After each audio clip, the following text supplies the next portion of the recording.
Welcome to Silver Lining for Learning. We're very excited about the episode this time. We have one of our guests here already and two on the way.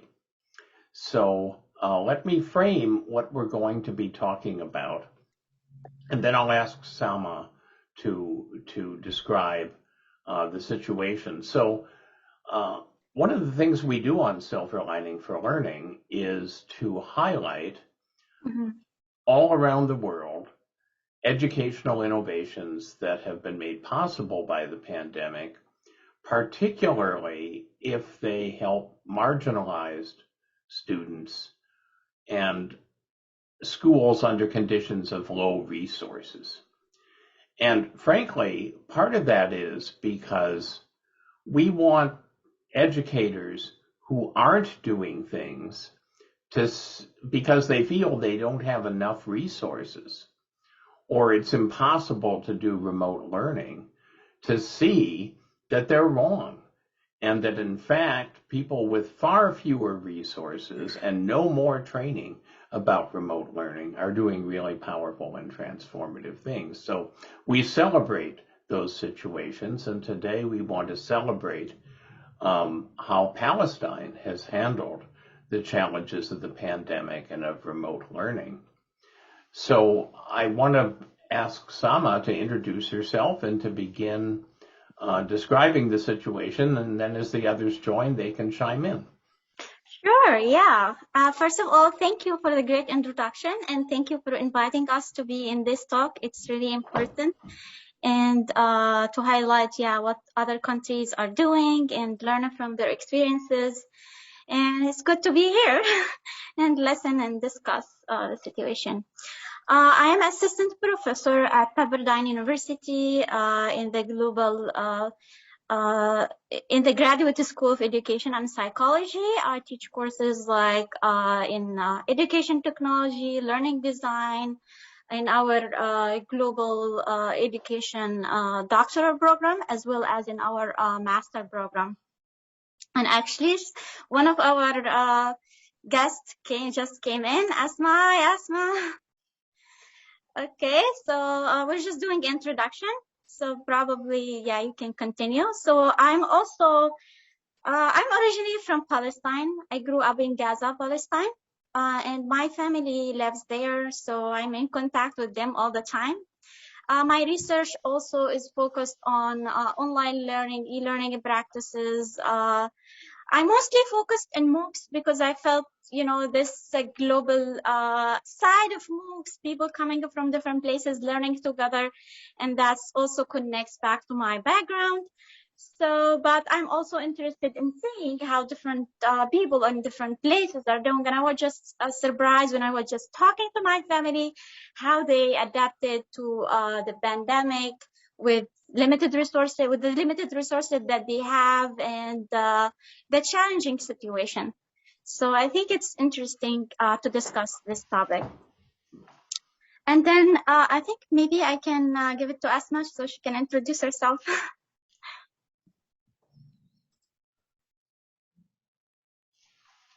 You're muted, Asma. Myself. Good evening from Palestine. I'm so glad that I'm with you, Dr. Sama.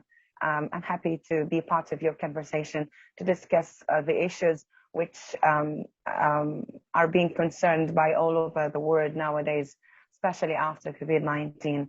I'm Asma Mustafa. I'm the English language teacher at Halima Sabiya School for Girls. It is in the North Directorate of Gaza in Palestine. I've been working as a teacher of English since 2008 till now. I teach grades from 7th, 8th, 9th, and 10th grades. I'm a member of digital learning, digital empowerment and education in Palestine in the Ministry of Education. I'm the trainer of Google Classroom for the Palestinian teachers, and I got Microsoft certified educator from Google, also from National Geographic and Apple teacher in 2020. The year of COVID-19 we worked hard on developing ourselves on the digital tools. That's why I've been certified by all the digital platforms and programs for training the teachers all over the world. And I'm a member of the English committee in the north of Gaza. And I'm so glad to be with you today. Thank you. Well, Asma, you have a very impressive set of credentials, and beyond congratulating you on I know the enormous amount of effort and dedication it must have taken to get those credentials, it's interesting to note that at this point in history, you can have certifications from Google, from Microsoft, from Apple, and play a major role in digital policy anywhere in the world. You don't have to be in the US or a developed country because of modern digital technology, and that opens up a lot of opportunities that I'm not sure teachers are fully aware of. Yeah, that's a great thing. We're living in an open world. Look at us. Each one of us is from different locations, from different areas, and coming in one place. Yeah, that's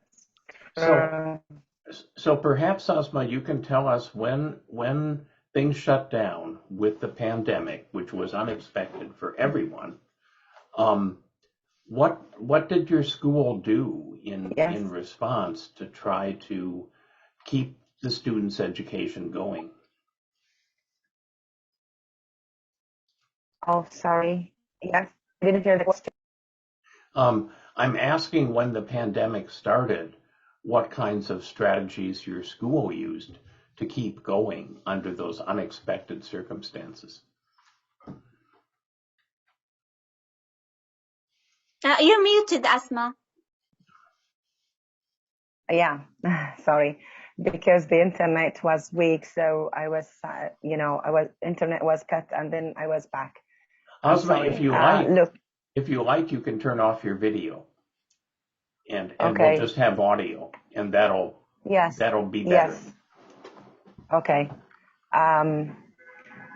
According to what happened with my school in COVID-19 time, unfortunately, when COVID-19 in March 2020 spread in Gaza Strip, the educational system did not generalize which virtual classroom should we follow. So it was a good opportunity for all teachers to do their effort, to look for the best strategy, the best to try to develop, to look up information, to look up the platforms, the educational platforms, and to work hard on developing ourselves as well as our students.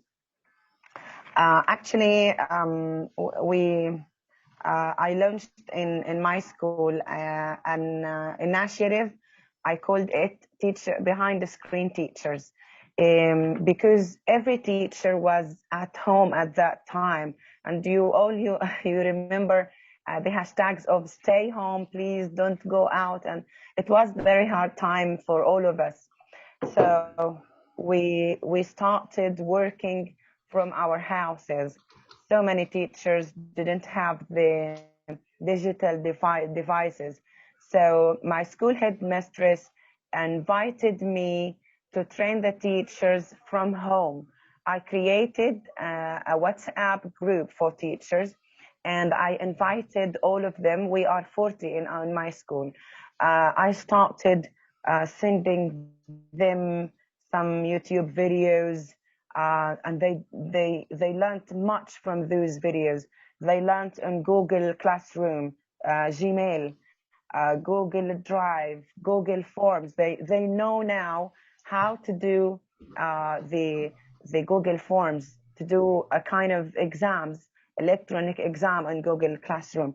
They know, they have created and launched their YouTube channels, and they met their students virtually, just like what we are doing now on Google Meet. That was a very hard time at the very beginning, I know. And then I launched the Behind the Screen Teachers. It is not for my colleagues at school. It is for all teachers in Palestine who would like to join me, and 120 teachers in Palestine from 17 directorates in Gaza Strip and the West Bank joined my virtual classroom, and we met more than 100 times. It's not my own training, actually, by myself. I have so many good friends and good colleagues from around the globe, like Britain, like United States of America, like some African countries, like some Gulf countries, for example, Bahrain, United Arab Emirates, Qatar. There are so many people who helped me in developing my colleagues' abilities. They trained those 100 teachers on some platforms like Quizlet, Flipgrid, Edmodo Classrooms, Google Classrooms, Microsoft Teams. The teachers were developing very fast and very wonderful. They trained also on some PC programs which strongly needed for the remote learning, like when we want to record from the laptop a classroom. For example, I want to record a lesson and then I want to upload it on YouTube. So what can I do? How can I record this? Which programs should I need? So the experts from Gaza Strip and the West Bank, as well as all around the globe, help the teachers just giving them the opportunity to recognize and practice those programs, like, for example, the Camtasia, which is needed for recording some lessons videos. from the recording videos, and even the YouTube channels. Some teachers didn't know how to start launching, for example, the live classes on YouTube or the live classes from the Google Meet and uploading them. How could we record, for example, from the Google Meet and upload it on YouTube? So it wasn't easy at the very beginning, but by the time my school succeeded, I can tell my school succeeded in ending the very hard year 2020 and the 2021 with a very successful experience, comparing with the low, the low resources that we have at school. We worked all from houses, and beside, the Ministry of Education helped us in recording the United lessons from Rawafid. Some teachers have had. And actually, I have the link to Rawafid. Mr. Hassan Abbott just came in. Probably he can introduce himself, and then I can also show Rawafid, and he can tell us. Hello, everybody. Hello. Thank you for joining us. I'm sorry for being late for technical problems. As you know, internet and electricity that we are suffering from. Actually, thank you for your invitation. I'm very interested to be in this meeting. My name is Hassan Abbott. I'm working as a supervisor English language at Ministry of Education. Tell us how your role changed when this pandemic started. Yeah, as you know, pandemic, sudden event in the globe. So as a Palestinian, we haven't a strategic plan to deal with such problems. So it is a very hard job for Minister of Education to deal with such pandemic. So the Minister of Education has set 3 plans, just plan A, plan B, plan C.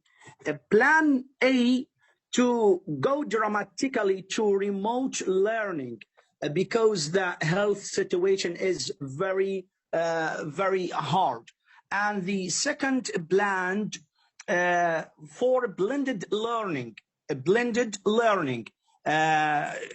two shifts, and the class has 20 students, just 20 students, to divide the students in two groups, just to have 20 students to keep distance between each other. The third plan to go back to face-to-face learning. That's it.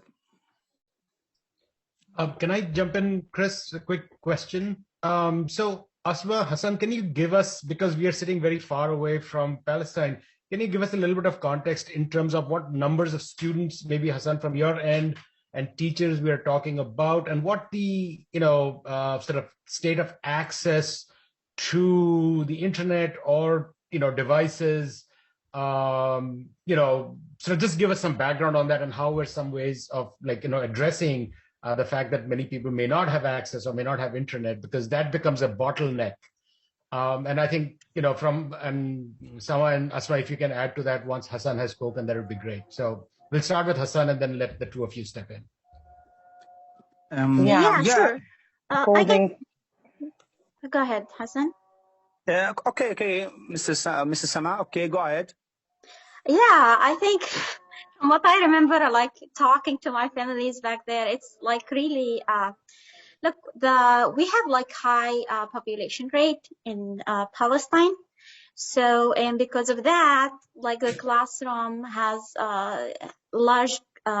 we have large classroom size with like around 50 students jammed in one classroom. And we also have two shifts, like, in the morning shift, the afternoon shift.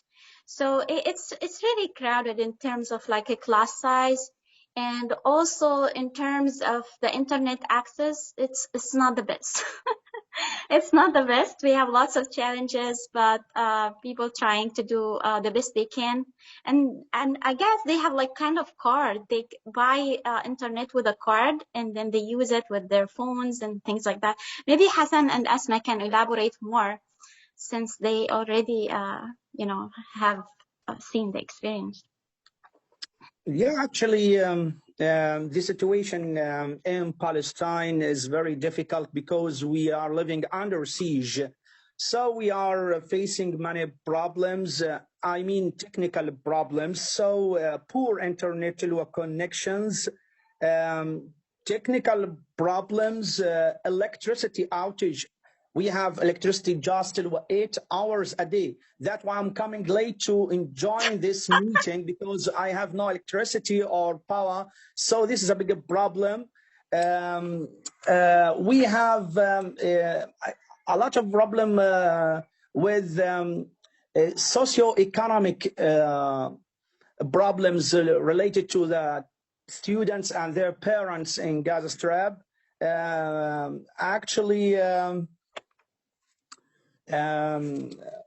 Statistics, according to the Palestinian Center for Bureau Statistics, 29% of families in Palestine have only one laptop in their household. Just 29% of families have only one laptop in their household. So this is a big problem that we are facing when we are dealing with this pandemic, to continue to serve students, to continue their education. Mrs. Asma, if you want to add something.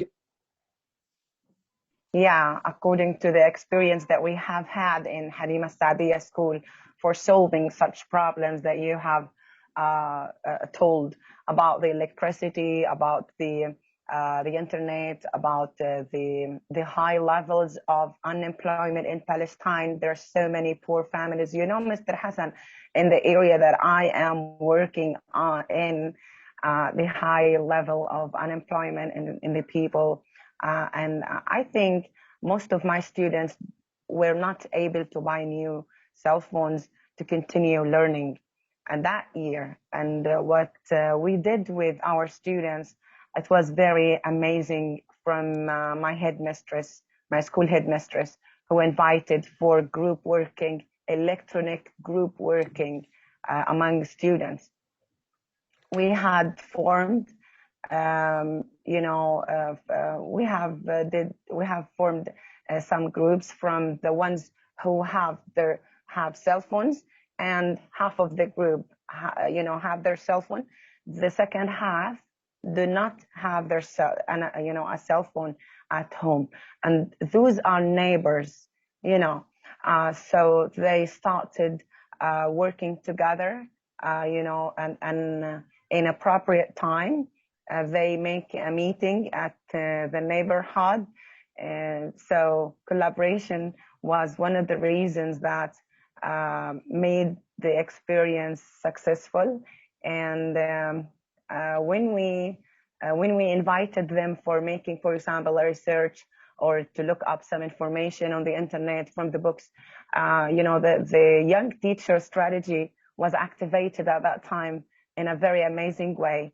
The best student in the group used to, after attending the class with the teacher, in, for example, live meeting or attending the recorded YouTube video for their teachers, she explained everything for her colleagues.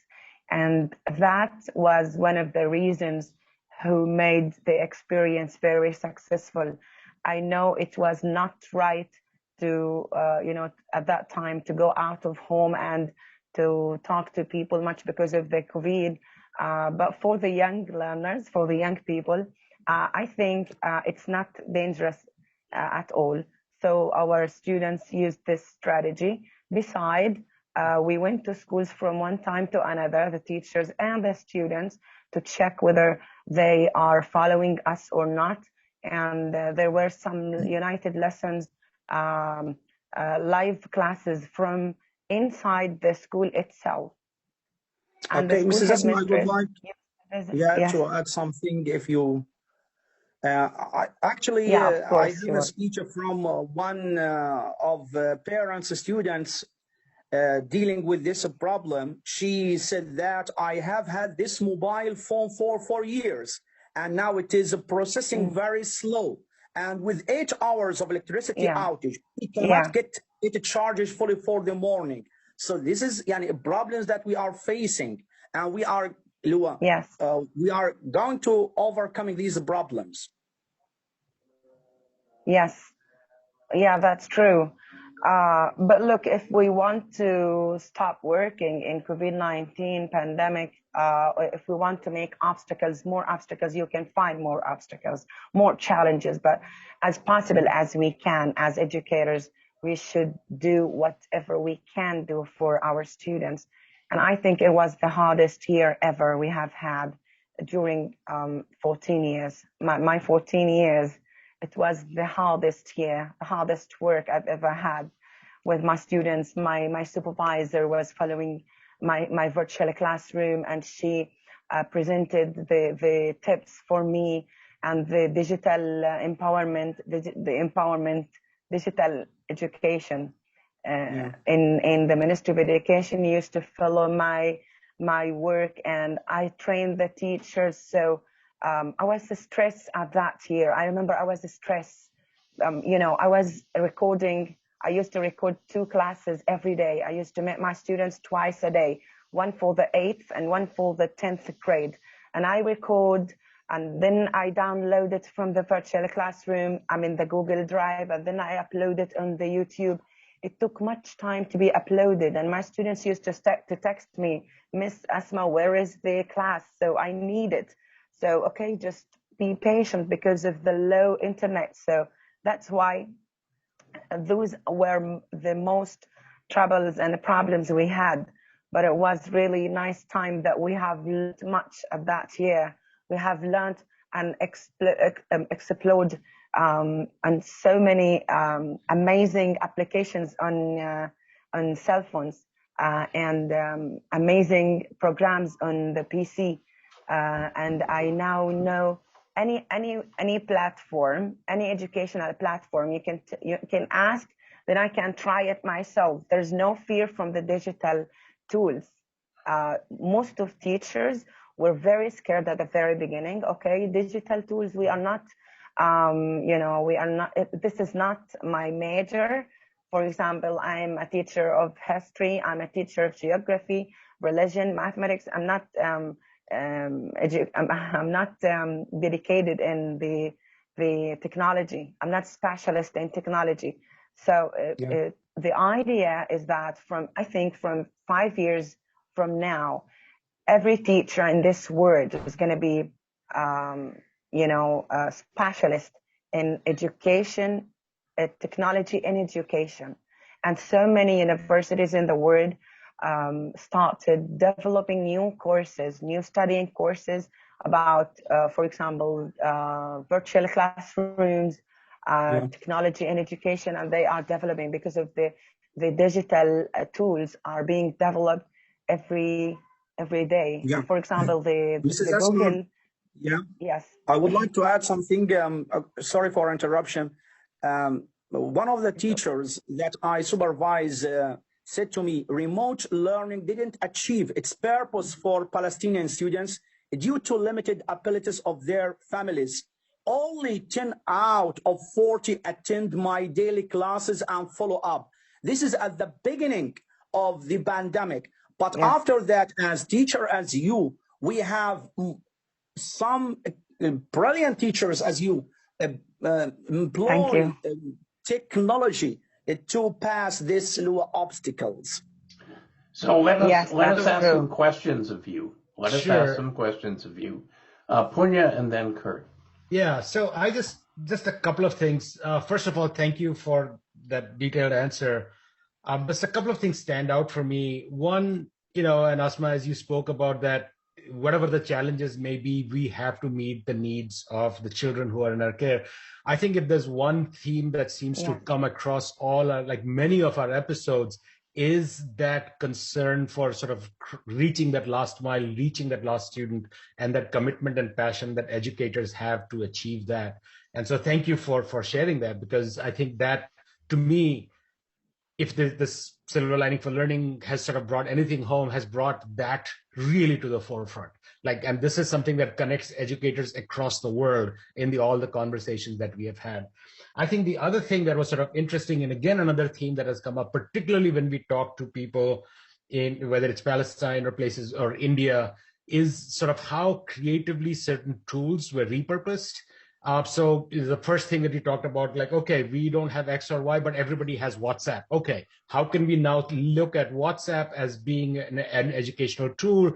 Or, oh, if we can pair families up, those who have cell phones or tablet devices or whatever, and those who don't, so the kids can meet. I mean, it's that kind of creativity, which I think really needs to be applauded, that we are seeing sort of occurring across the world. So thank you for sharing this. I wanted to just have that comment in there. And Kurt, on to you, sir. Well, I want to let Hassan finish that last comment, because you were indicating that at the beginning you had a small percentage of students taking the classes, but after the teachers became a little more savvy with some of the mobile apps and the students were familiar with them, did those numbers increase, and have those numbers increased from what you had at the beginning?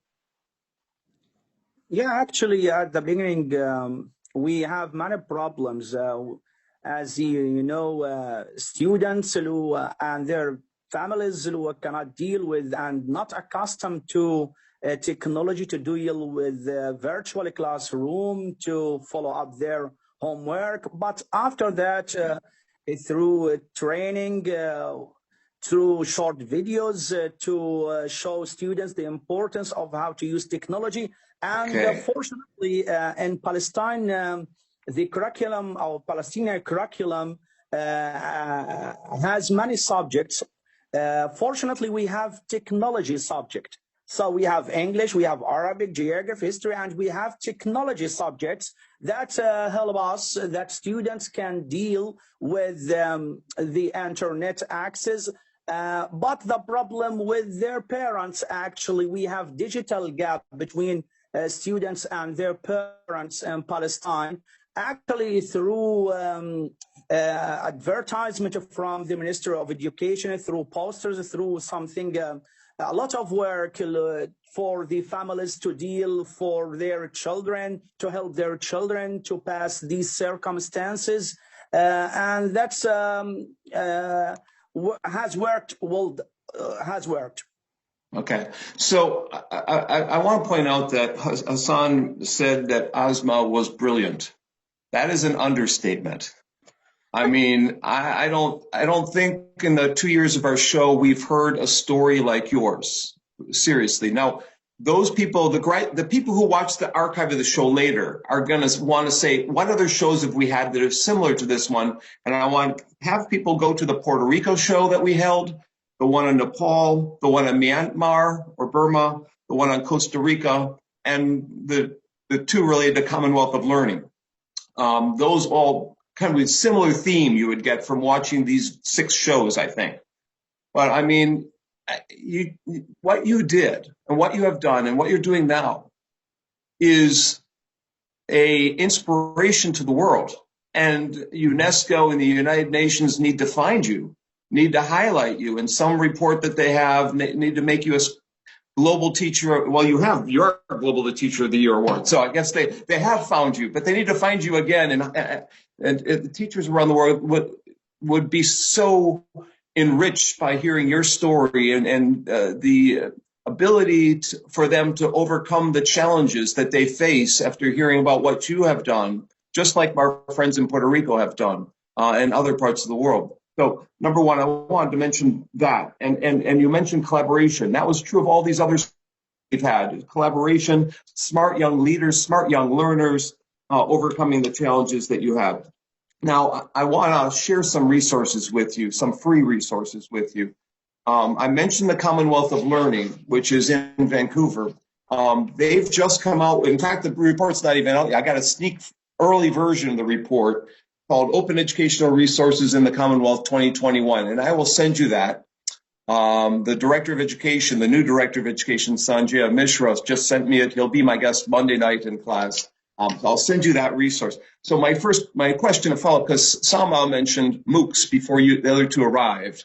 Are the three of you utilizing MOOCs or open education in any way within these courses now? Because the students in Nepal were utilizing MOOCs during the pandemic to learn. Is the same thing happening in Gaza? Is the same thing happening throughout Palestine? Actually, they created their own MOOCs. If you can look at their website, Rawafid, let me share the website with you. And speaking about that, so they also reinvented the old ways of technology, like, going back to the radio, TV stations like that. So they wanted to give also the parents and also the students other options in different ways to stay connected and find alternatives if the internet or the technology doesn't work. So here you go. You have another options to continue learning. So they have, a radio station.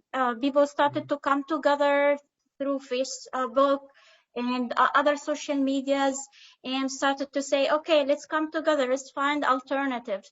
And then they created a radio station and also TV, which, parents come together and they started to lecture and give their own lectures.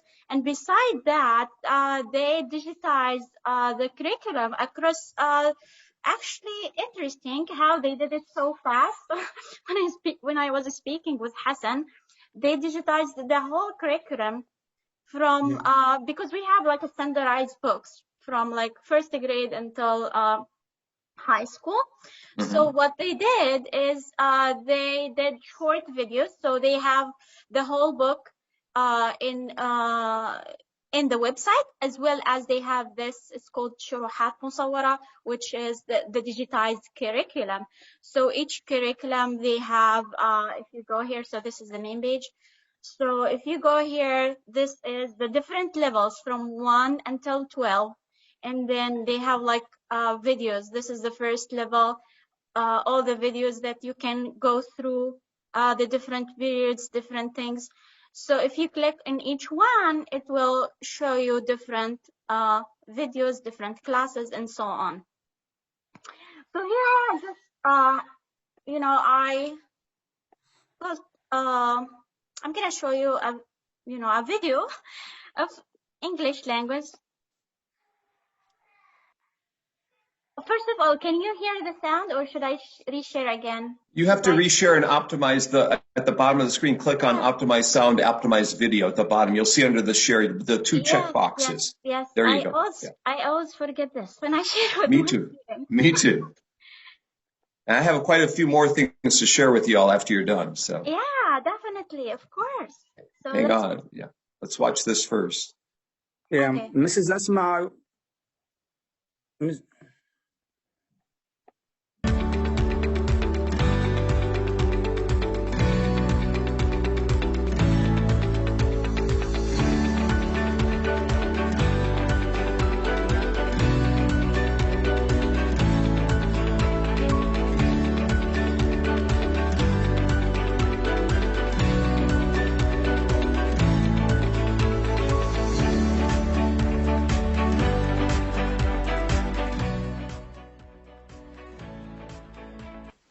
Hello to you all my dear students. Welcome to our English class for grade 7.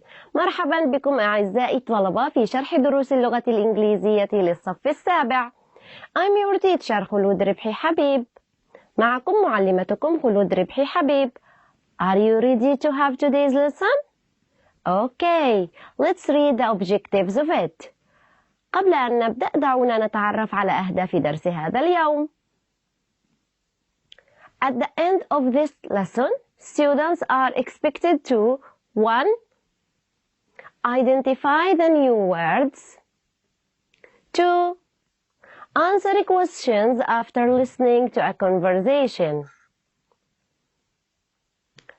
The hike. This is our title for today's lesson. Look at these pictures. Can you guess the meaning of the title? The hike هو عنوان درسنا لهذا اليوم. So I don't want to go in depth for the sake of time, but you know, if you can, I can send you the link so you can check it later.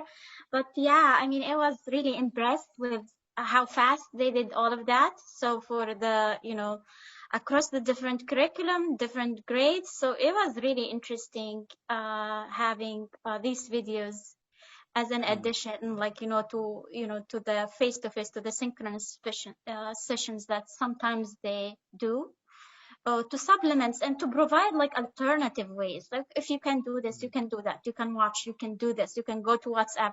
So that was like, I thought that was amazing. Because sometimes we, like, you know, my kids here, when they go to school, the whole day, you know, going to Zoom and things like that. So, But you know, if you miss the classroom, then that's it, you know? yeah. So I have a couple books on MOOCs and Open Ed around the world in the global South, and I will send you, I'll send you the free parts of them that I can send, that I'm allowed to send to you. I also have a free book that Asma, you might be interested in, because it's on motivation and retention, and Hassan on motivating online. It's free to download in English and in Chinese. If you like to translate it to Arabic, it would be great. We are creating a new version of that. Sanjaya at the Commonwealth of Learning has asked me to create a shortened version with a free class for teachers to take. So it'll be a self-directed learning course on how to motivate learners online that'll be coming out later this spring. So it's an offshoot and a more current version. And also I English, or a couple of you teach English, and we also have created a spin-off version of that book for that I haven't even seen. It's brand new. It's out this month. It's for engaging online language learners from TESOL, a practical guide. And this, I'll see what I can share with you all. So if Chris could send me your 3 respective emails. I have not even gotten this book yet. Okay, so it'll be new. Whatever I send you, you know, it's fresh off the press. And my other book that's new, fresh off the press, I haven't gotten yet either, on transformative teaching around the world, has Fulbright teachers from like 22 countries talk about how they're transforming education like you are. And I wish I would have gotten you. They're all people who had visited us as Fulbrighters. I think you should apply for a Fulbright and come visit me, and Asma and Hassan. We had a couple of Palestinians here during the past 5 years, in fact, but they were unable to write chapters for the book. So I'm a big I'm a big world is open kind of guy. World is, as Sama said. So, Sama, I see you and I are eye to eye on a lot of things. We need to talk after this. And Hassan and Asma, I will share a lot of things and we'll talk back and forth, and maybe I can get you all to write for my next book. So I just want to say you're doing great things. It's so amazing to have you with us.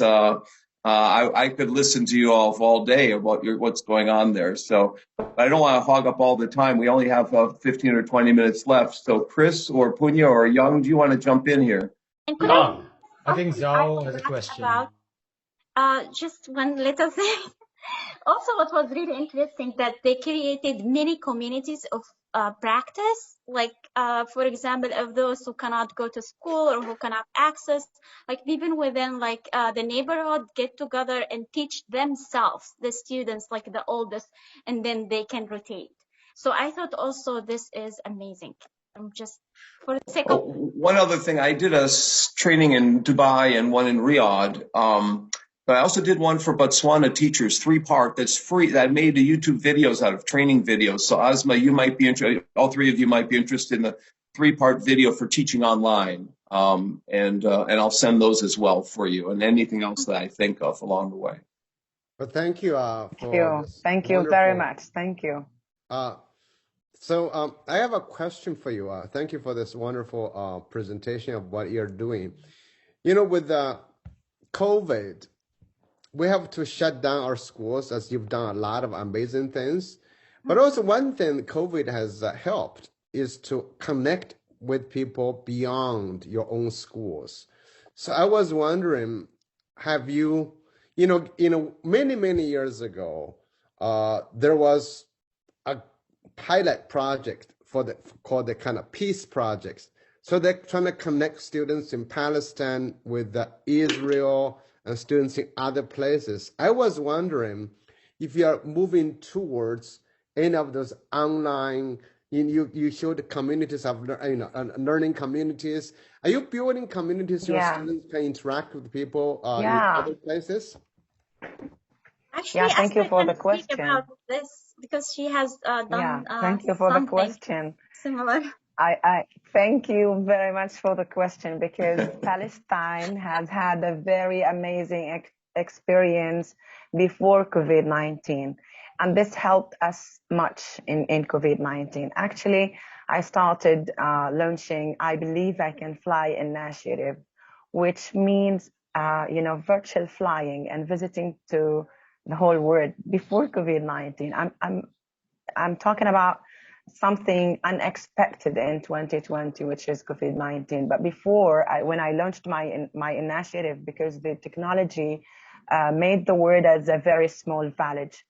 So I decided to start connecting my students to practice the language, because they are learning a language, not a curriculum only, not a studying book only, to be studying and having exams only. I want them to listen in order to speak, and read in order to write. So I started my first virtual journey to the North Macedonia, then to Serbia, then to Bosnia, then to England with BBC project, then with the United States of America with the project which is called collaborating with Shokoyo University in Japan. It was called the World Peace Song with Shokoyo University. And I started another project with the British Council in India, for 3 months. I connected my students with more than 35 different countries in 90 days. When COVID-19 came, I trained my students for Google Meet. Then we continued after 2 months from teaching English curriculum. I continued hosting the native speakers as well as the non-native speakers of English for my students virtually. So we learned and practiced the language. My students were able to exchange their culture with 35 different cultures, 35 different nations, 35 different people, new religions, new mother tongues, new cultures, The word is open, really, Professor Kurt Bunk. The word is open. I like the title of your book. I wrote, an American poet wrote my short story. Now he is still in process. He's writing my short story, which is entitled with The Palestinian Butterfly. He is writing about my adventure in visiting the countries from one time to another. Every day we have had a meeting. Every day we have had a new culture. That's what I'm talking about. This made it easier for me and my students to continue. And it's not my only experience in connecting my students with the word. There were so many teachers in Palestine who were doing the same before COVID-19. And I was inspired by a supervisor from the UNRWA who connected me with the Hands Up project in London. I participated in the Hands Up project in the BBC and Pearson Live classes in London, the Word Peace Song, the British Council, and so many other, long projects. They were amazing and very fruitful, useful, outstanding for the students because they practice the language. They now can speak freely without fear in front of the cameras for their peers. They find it funny and very amazing to speak to the world outside. One noticed that my students nowadays and the year before, they were born in the year of the siege, the start of the siege on Gaza. So they have never traveled. They have never met new people. They have never talked to people outside. The experience was very amazing for them. And they visited the streets in the pictures where that the students from the other country used to show in for example, the camera. This is the food we have in our school. This is, could you please speak to us in your mother tongue? And we laugh. We had much fun time. And that's it, the experience before COVID-19, which was continue till now. And I'm still visiting the countries and, moving from one country. So, Yeah. Asma, I know Young's going to jump in here, but I just want to say we've been appropriately humbled. we all think we've done a lot, but we've just been appropriately humbled. I bring in guests every week, but my gosh, you've done so much. I need to do follow-ups. Young, you have comments too, Young. no, Asma, so during COVID, do you think the international connection has increased for other teachers, for many teachers beyond you? What do you think? Unfortunately, COVID-19 affected negatively on the teachers' desire and attitude towards working harder. So many teachers were depressed because of the hard times we have had, not because of education and not because of the digital tools, because of the death and the cases of COVID around us. And I remember when I've had affected by COVID-19, I remember that I stayed for 2 months suffering from the effects of this COVID. So people need much time, and people need much time to back to to be in the ordinary position. It's not easy to go out from a bad experience. Yes. Mrs. Asma, you have a strong will as other teachers in Palestine. I do. We Thank have you. many teachers that suffering many problems during this pandemic, but Yes. they are trying to Yes. be Come strong together. and to employ technology to have their role in this pandemic. So we are proud of you and other teachers that help us Thank you. to overcome the Thank you. obstacles of this pandemic. Yes, they really Yes. are. They really are. But the connection with the world outside is not as much as before, because we have what is called blended learning, and the Ministry of Education made this year into 4 terms, 4 short terms.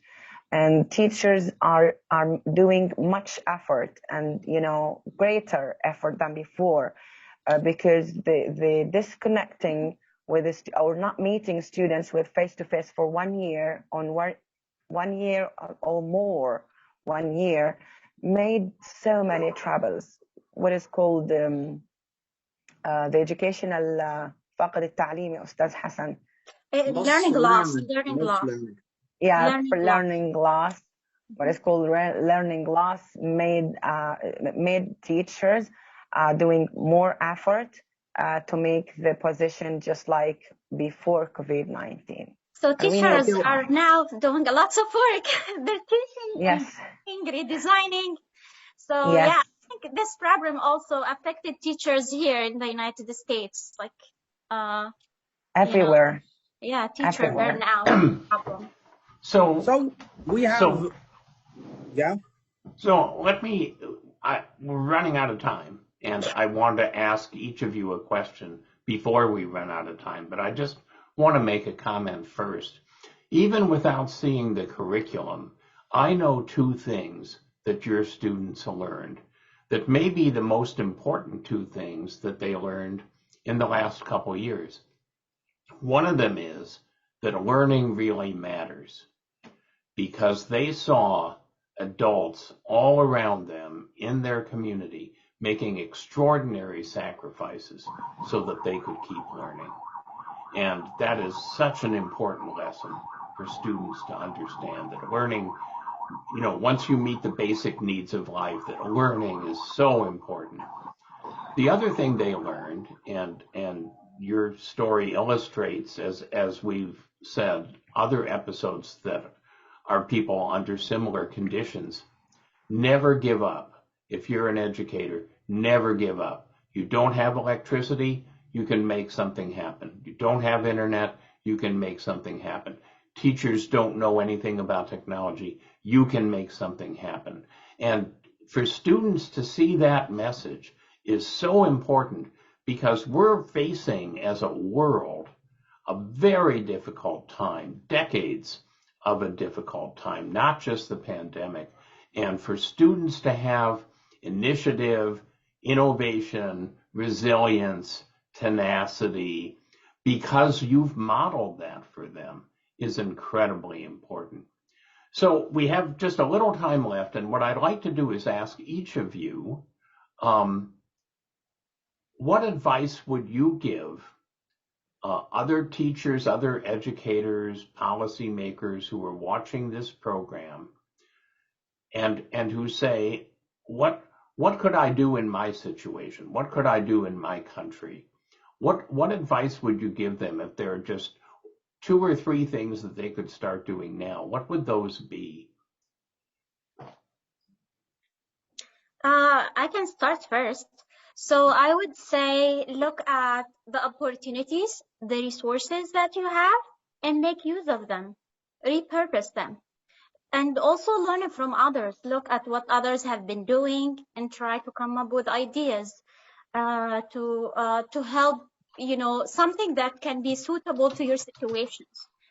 And also innovation, high tech doesn't really matter, because we can find alternatives and we can continue to learn. That's all. For the sake of time, I will move it forward to Asma. Thank you, Dr. Sama, for giving me the opportunity. What I want to say for the whole teachers around the world, don't wait to receive instructions. Start developing yourself from now on, and go on with technology, because technology is being developed everywhere. Go on. It's time of technology. This time we are living in is the time of technology. So if you are not developing, you will be history. You will not be in the future something. And I advise teachers to read. I was inspired so much by the book title of Mr. Bank. And I want to read it, because reading is the way to the future. And I advise teachers to exchange everything new and every successful story with the others, because we inspire each other and we are inspired by the successful persons. And we may develop ourselves by, listening a story, for example, in South Korea, in Morocco, in, somewhere in this globe. And Mama advice for the teachers towards their students: just don't teach. It's time to inspire your students how to learn. Giving information is not enough nowadays. It's the 21st century teachers, giving information, and this does not work anymore. You have to inspire the students how to learn, because we don't teach, we inspire them how to learn. And sometimes I want to tell a very short story about my inspiring model teachers around the globe whom I've never met. I once saw a picture on the Twitter that Mr. Milton in Ecuador, I lost his account. But I still remember that inspiring person. He inspired me by a picture posted onto his account on Twitter. He was creating a kind of funny classroom. So I told myself, why not do, and he wrote some descriptive words, okay? This very short description with a very modest picture from somewhere in this world may inspire a teacher in somewhere in this world. So why not to share our experience, our pictures, our videos on YouTube? Why not to exchange our experience with the others? That's what I advise teachers to do with each other. Thank you. Hassan. Okay. Actually, I wanted to say, from nothing, we can do something. So teachers, we consider them as the elite of society. So they have to continue to overcome the obstacles. As we have said to Rawafidi channel, we have a studio, we have teachers, we have montage, and so on. We can do something for the students. So we do not look at the circumstances. We have to try to continue our work as usual. That's this is my words for the teachers, for the educators, to continue their efforts to pass or to overcome these circumstances. Punya.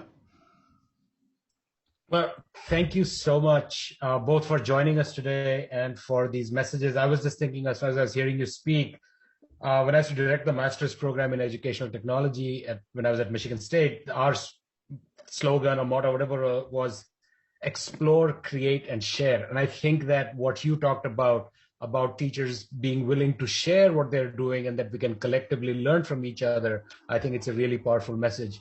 But I also have to make a completely unrelated comment, because my niece is actually watching this show in India. So I wanted to give a shout out to Tanvi, and everybody waved to her. She just WhatsApped me like, what are you doing? I said, I'm on YouTube. You can watch me too. So I just wanted to give her a shout out. So again, thank you, all three of you, so much for all that you do and for joining us today. Zhao, on to you for the next show. Right. Thank you. Thank you. That was a wonderful show. It was great to learn about this important things happening in Palestine. This is very special. So thank you very, very much for coming. From our next episode on, we're going to have a few episodes just to report what people are experiencing, what's happening in schools, how people are reacting to COVID, how people are imagining they might be creative, innovative into the future. So we'll start with two superintendents. One is Dr. Chris Kennedy, superintendent of West Vancouver in British Columbia from Canada. Another is Dr. Christine Ackerman, superintendent of the Chappaqua Central District in the suburb of New York. We'll start with from the suburbs. So they will be asked questions, and they will, of course, report what from their network, from their own schools, what they've been doing and what can be done and what they wish could be done. Then after that, we'll be talking to deans, after next episode. So welcome to our next episode, and thank you very much.